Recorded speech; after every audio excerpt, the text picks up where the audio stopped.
Hello dear students, I am your educator Raj and welcome to Omnify Education's ICSE Class 10th Revision Series.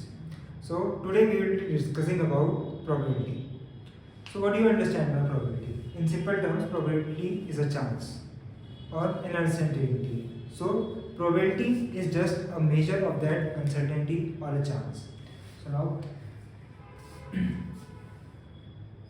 to define probability in terms of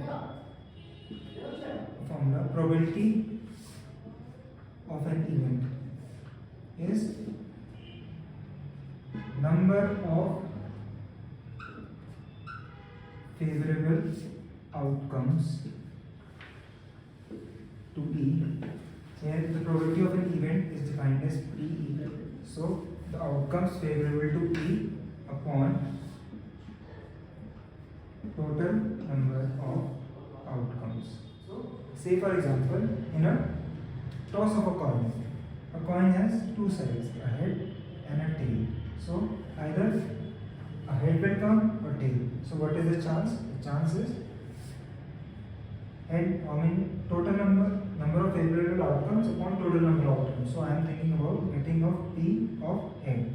So head is 1 and total number of outcomes is either head or tail is 2. So it means getting a head in a toss of a coin is 1/2 or 50% chance. So this is termed as probability.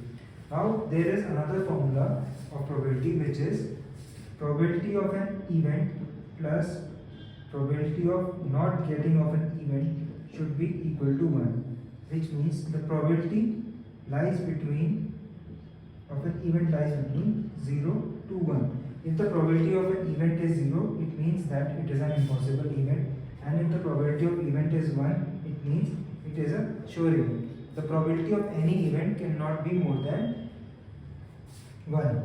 So in some cases this question based on this formula is also asked. So what you have to simply do is, if you have been given that the probability of getting a head in a toss of a coin is 1/2, so what is the probability of getting tail? So that means probability of not getting head. You can simply use this formula 1 minus 1/2, which is equal to 1/2. Or say for example, we have been given that the probability of an event occurring is 0.7. So what is the probability of event not occurring? So it would be 1 minus 0.7 is equal to 0.3. So sometimes direct question comes based on this, और हम देखते हैं कुछ situations ऐसी हैं जिनकी probability निकालने को आती है, तो उनको हम डिस्कस करते हैं. लाइक से फॉर एग्जांपल आप दो कॉइन्स टॉस कर रहे हैं, तो दो कॉइन्स आप टॉस कर रहे हैं, तो उसमें क्या होगा, एक कॉइन का हेड होगा, टेल होगा, दूसरी कॉइन का भी हेड होगा, टेल होगा. तो इसके नंबर ऑफ, पहले हम देखते हैं आउटकम्स क्या क्या हो सकते हैं. तो इसके नंबर ऑफ आउटकम्स क्या हो सकते हैं.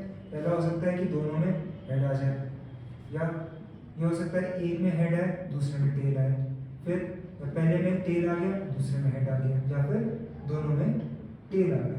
तो इसके अगर आप दो कॉइन टॉस करते हैं तो इसके नंबर ऑफ टोटल आउटकम 4 हो जाते हैं.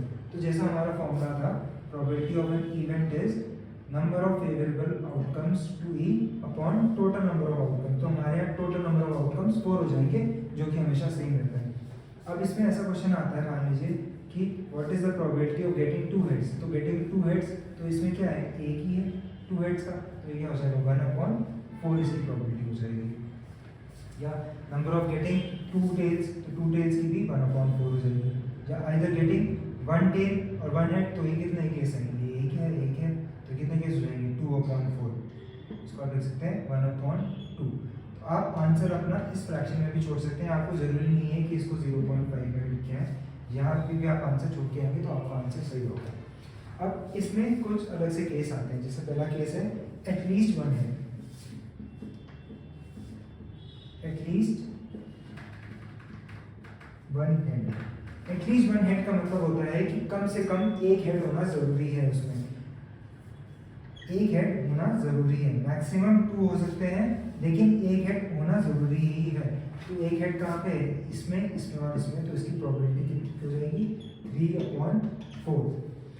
अब दूसरा आता है आपका at most 1 head. At most 1 head का मतलब है कि मैक्सिमम एक हेड हो सकता है और इस केस में 0 हेड भी हो सकते हैं, लेकिन एक से ज़्यादा हेड नहीं हो सकता। तो एक से ज़्यादा हेड किसमें है?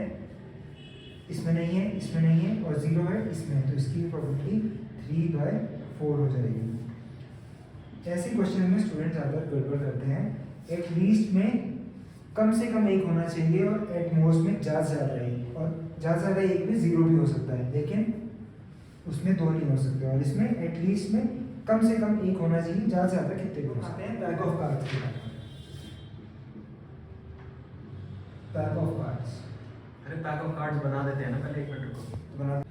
तो एक पैक ऑफ कार्ड्स में टोटल नंबर ऑफ कार्ड्स कितने होते हैं? टोटल नंबर ऑफ कार्ड्स होते हैं 52, और 52 कार्ड्स में से वो डिस्ट्रीब्यूट होते हैं 4 सूट्स में, जिसमें से 2 काले होते हैं और 2 लाल होते हैं।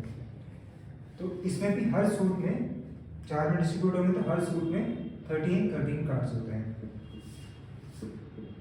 और 2 रेड जो होते हैं वो होते हैं हार्ट्स, शेप का डायमंड, और ब्लैक वाले होते हैं क्लब एंड स्पेड। ये आपको याद रखना है, ब्लैक वाले club and spade and red वाले hearts and diamonds.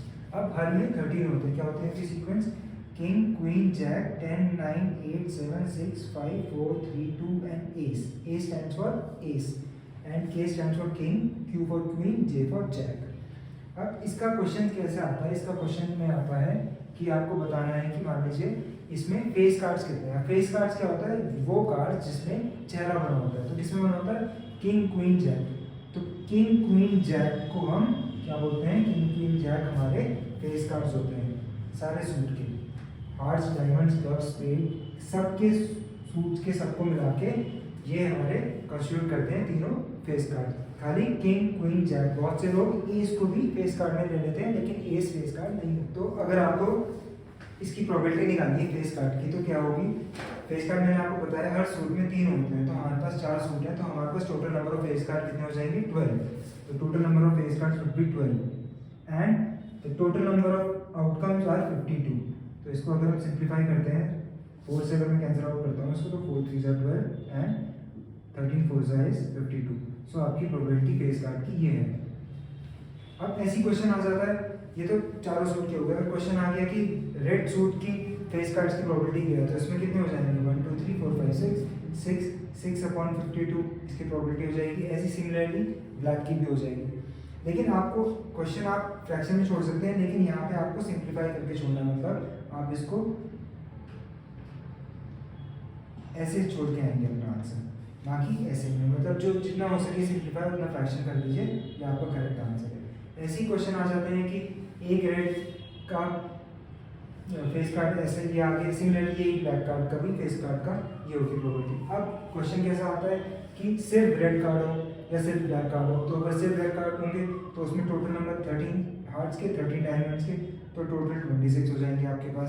And total number of pack cards होते हैं 52, तो 26/52 which is 1/2। Similarly black cards की भी यही हो जाएगी। ऐसी क्वेश्चन आते हैं, बस आपको मेन ध्यान ये रखना है कि king, queen, jack face cards हैं और एस फेस कार्ड नहीं होता। बाकी हर सूट में 13 कार्ड्स होते हैं। और जैसे 10 है तो वो चारों सूट में स्पेड, क्लब, डायमंड, हार्ट में हर चीज़ सेम होगी, बस इनका कलर अलग होता है और कलर एंड शेप। तो मेन चीज़ ये ध्यान रखनी है कि heart and diamond red colour के, club and spade black colour के। अब बात करते हैं हम, जब 2 डाइस को रोल किया जाता है तो आपके इवेंट्स क्या क्या बनते हैं। तो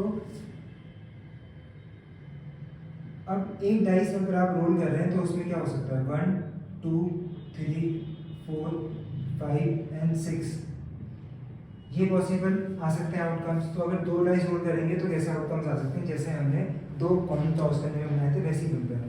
तो पहले में एक नंबर एक आया, दूसरे भी नंबर एक आया, ऐसी 1 2 1 3 1 4।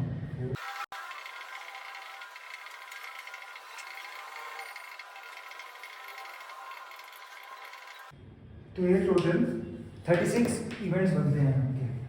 अब इसमें क्वेश्चंस कैसे आते हैं? इसमें क्वेश्चन आते हैं कि getting a doublet on both the sides. Doublet में क्या होगा? दोनों नंबर सेम होने चाहिए। तो ये क्या होगा आपको? या तो आइदर दिस 2 2 3 3 4 4 5 5 6 6, ये सब डबलेट है। डबलेट मतलब repeating on both the dice. तो डबलेट कितने हो जाएंगे? 6, तो 6/2 36 which is 1/6। ऐसी क्वेश्चन आता है कि even number on both the side dice, तो इवन नंबर क्या होगा आपको, एक ही हो जाएगा इवन नंबर, एक ये हो जाएगा, एक ये हो जाएगा। सिमिलरली इसमें बच्चे क्वेश्चन में क्या गलती करते हैं कि वो एक ही तरफ इवन लेते हैं। क्वेश्चन में बोला गया even number on both the dice, तो आपको वही लेने हैं जो बोथ डाइस में इवन नंबर आएंगे। अब इसका कितना हो जाएगा 1 2 3 4 5 6 7 8 9, सो 9/36। अब ऐसा क्वेश्चन और आता है कि सम, जैसे इसका सम है, सम 4 + 3 4 + 3 7, तो सम शुड बी प्राइम। फिर 4 + 1 5, सम शुड बी प्राइम। ऐसे आपको निकालने, तो अगर ऐसा क्वेश्चन आए तो सबसे पहले आप ये एक ऐसा इसके आउटकम्स बना लीजिए जिससे आपके गलती होने के, एरर होने के चांसेस बिल्कुल कम हो जाएंगे। अब एक क्वेश्चन आता है वो अल्फ़ाबेट बेस्ड होता है। वो कैसे होता है आपको पता है, आपके अल्फ़ाबेट्स में 26 लेटर्स होते हैं जिसमें से 21 कॉन्सोनेंट्स होते हैं और 5 आपके वॉवल्स होते हैं। तो इसमें पूछ लेता है किसी भी वर्ड में कितने कॉन्सोनेंट्स हैं, कितने वॉवल्स हैं। फॉर एग्जांपल हम ओमनीफाई वर्ड ले लेते हैं, OMNIFY। सो इसमें वो पूछ रहा है वॉवल्स कितने हैं, तो वॉवल्स कितने हैं इसमें ONI। सो इसकी प्रोबेबिलिटी कितनी हो जाएगी 2 vowels upon total number. Total number कितना हो जाएगा 1 2 3 4 5 6, तो 2/6 विच इज 1/3। सो ऐसे क्वेश्चन आते हैं। अब कोई और क्या बोलते हैं, कोई भी आप वो वर्ड दे सकता है, उसके हिसाब से अब आप ऐसे निकाल सकते हैं। अब एक क्वेश्चन आता है, वो आता है number of days in a month पे। तो उसमें क्या है, क्वेश्चन मान लीजिए है find the probability that the month of January has 5 Mondays. तो हमको निकालना है जनवरी में 5 मंडेज है।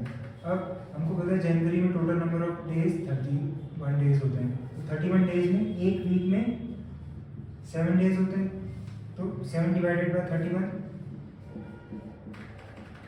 is 28 and reminder is 3।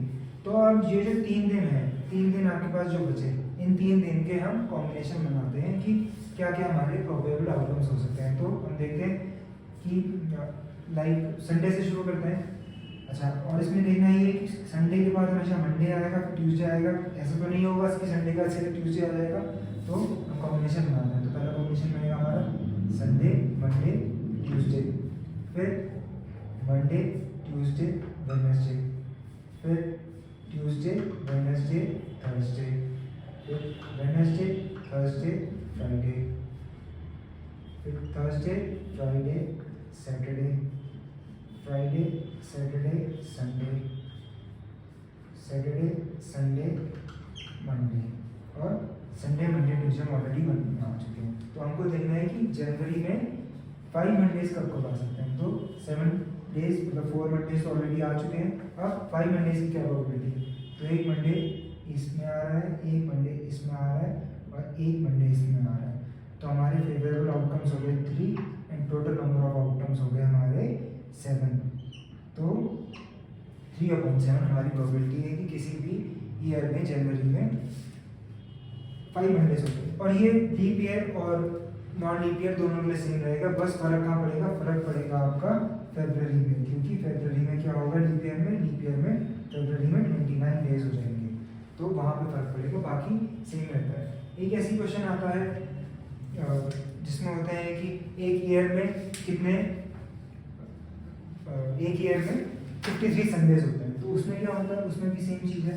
एक लीप ईयर में 366 डेज होते हैं और नॉन लीप ईयर में 365 डेज होते हैं।